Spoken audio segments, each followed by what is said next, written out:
నమస్తే అండి, welcome to my channel. నేను విజయ్. చాలా మంది అన్లిస్టెడ్ స్టాక్స్ గురించి అడుగుతున్నారండి, మమ్మల్ని కాల్ చేస్తున్నారు, అవి తీసుకోవచ్చా లేదా అని చెప్పి. సో రండి, అన్లిస్టెడ్ స్టాక్స్ అనేసరికి మనకి ఏంటంటే ఏవైతే ప్రీ ఐపీఓ పొజిషన్లో ఉంటాయో, అంటే రాబోయే 2 ఇయర్స్ 3 ఇయర్స్లో మనకి ఐపీఓ లిస్ట్ అవుతాయి. అంతకు ముందే కూడా మనం వీటిని కొనుక్కు పెట్టుకోవచ్చు అనుకున్న ఆ ఉద్దేశంలో చాలా మంది ఉంటారు. వీటికి మార్కెట్ రిస్క్ పెద్దగా ఉండదు, ఎందుకంటే ఇంకా లిస్ట్ అవ్వలేదు కాబట్టి. సో ఇట్లాంటి వాటిలో చూస్తే మనకి నేవా బూపా కానివ్వండి, అలాగే ఎస్బీఐ జనరల్ ఇన్సూరెన్స్ కానివ్వండి, అలాగే ఆస్క్ వాళ్ళది ఉందండి. ఆస్క్ వాళ్ళు కూడా పిఎంఎస్ చేస్తుంటారు, ఎప్పటి నుంచో ప్రామినెంట్ కంపెనీ ఉంది, గుడ్ బిల్ ఉన్న కంపెనీ ఉంది. అలాగే పెరాపరిక్ ఫ్లెక్సీ క్యాప్ కూడా ఇప్పుడు మనకి అన్లిస్టెడ్లో దొరుకుతుంది. అన్లిస్టెడ్లో పెట్టేటప్పుడు ఏంటంటే టూ డ్రాబ్యాక్స్ ఉంటాయండి ఇందులో. ఫస్ట్ డ్రాబ్యాక్ వచ్చి ఏంటంటే, మనం కనుక అన్లిస్టెడ్లో కనుక ఏదైనా పెరాపరిక్ స్టాక్ కొనుక్కున్నా, అలాగే మనం చూస్తే ఏదైనా ఎస్బీఐ జనరల్ ఇన్సూరెన్స్ స్టాక్ కొన్నా, ఇట్లాంటి నేవా బూపా స్టాక్స్ కొనుక్కున్నా, వాటిని లిస్ట్ అయిన తర్వాత వెంటనే మనం 6 months దాకా మనం వాటిని అమ్మలేమండి. అదొక కండిషన్ అయితే ఉంటుంది.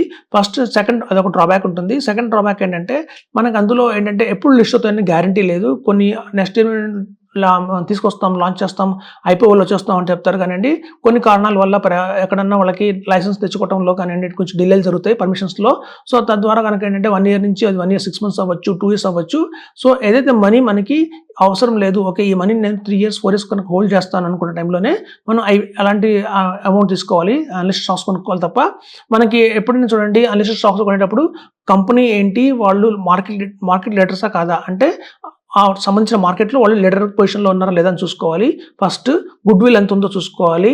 అది రెండు చూసుకున్న తర్వాత మనం కనుక వాటిని ధైర్యంగానే కొనొచ్చు. కొన్ని కంపెనీస్ ఏంటంటే మ్యానుఫ్యాక్చరింగ్ కంపెనీస్ కాకుండా కొన్ని బెంచ్ మార్క్ ఉంటాయి కదా, సెన్సెక్స్ లాంటివి ఉంటాయి. సో అలాంటివి స్టాక్స్ కొన్ని ఉంటాయి, ఎన్ఎస్సి లాంటి ఉన్నాయి మనకి. సో అలాంటివి ఏంటంటే మనకి రిస్క్ ఉంటుంది వాటిలో. కాకపోతే అవి ఎప్పుడు లిస్ట్ అవుతాయి అనేది మాత్రం చెప్పలేమండి. లిస్ట్ అయితే బ్రహ్మాండంగానే వాటిని అనేవి మనకి చూస్తే, మనకి కొన్న ఐపీఓ ప్రైసెస్ చూస్తే మీకు 2x 3x 4x కూడా ఈజీగా వస్తుంది. అలాంటివి కూడా కొన్ని స్టాక్స్ అయితే ఉన్నాయి, ఏవైతే మనకి సెన్సెక్స్ లాంటి స్టాక్స్ ఉన్నాయో. సో అలాంటి స్టాక్స్తో మనం పెట్టుకుంటే కొంచెం ప్రామినెంట్గానే ఉంటుంది. బట్ ఏంటంటే ఎప్పుడు అవి ఐపీఓకి వస్తాయి అనేది మాత్రమే మనం చెప్పలేము వాటిని. సో అదండి, ఇందులో క్లుప్తంగా చెప్పాలంటే కొనుక్కోవచ్చు, ఇదొక మంచి ఆప్షనే. కాకపోతే ఓన్లీ 10% ఆఫ్ యువర్ ఇన్కమ్ పెట్టుకోండి, అందుకని ఎక్కువ ఇన్వెస్ట్మెంట్ చేయకండి. సపోజ్ మీ పోర్ట్ఫోలియోలో మొత్తం ఒక 1 lakh ఉంది అంటే 10,000 పెట్టండి. 10 lakhs ఆఫ్ మీ పోర్ట్ఫోలియో ఉందంటే ఒక 1 lakh పెట్టండి.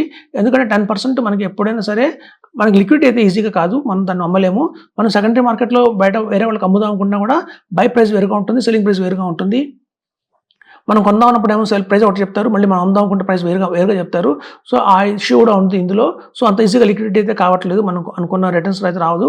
మనం కనుక వెయిట్ చేయగలుగుతాం, ఒక 3 lakhs నేను వెయిట్ చేయగలుగుతాను, ఒక 3 years 4 years 5 years అని వెయిట్ చేయగలుగుతాను అనుకున్నప్పుడే ఇట్లాంటి అన్లిస్టెడ్ స్టాక్స్ కొనుక్కోండి. అది కూడా ఒక మంచి మార్కెట్లో ఒక మంచి పేరున్న అన్లిస్టెడ్ స్టాక్స్ మాత్రమే కొనుక్కోండి. పెరాపరిక్ ఫ్లెక్సీ క్యాప్ కావచ్చు, ఎస్బీఐ జనరల్ ఇన్సూరెన్స్ కావచ్చు, నేవా బూపా కావచ్చు, అట్లా చూస్తే మీకు ఆస్క్ వాళ్ళది కావచ్చు. ఇట్లాంటి కొన్ని కంపెనీస్ అయితే ఉన్నాయి, అవి ప్రామినెంట్ కంపెనీసే, మనం కొనుక్కొని హోల్డ్ చేసుకోవచ్చు. అదండి అన్లిస్టెడ్ స్టాక్స్ గురించి. సో ఇందులో ఏంటంటే మనకి లిస్ట్ అయిన వెంటనే మనం దీన్ని అమ్ముకోలేము, ఒక 6 months వెయిట్ చేయాల్సిందే. చూడండి, చాలా ఐపీఓస్ వచ్చిన వెంటనే ఒక 6 monthsలోనే మనకి బాగా బుల్ ర్యాలీ వస్తుంది ఆ స్టాక్లో.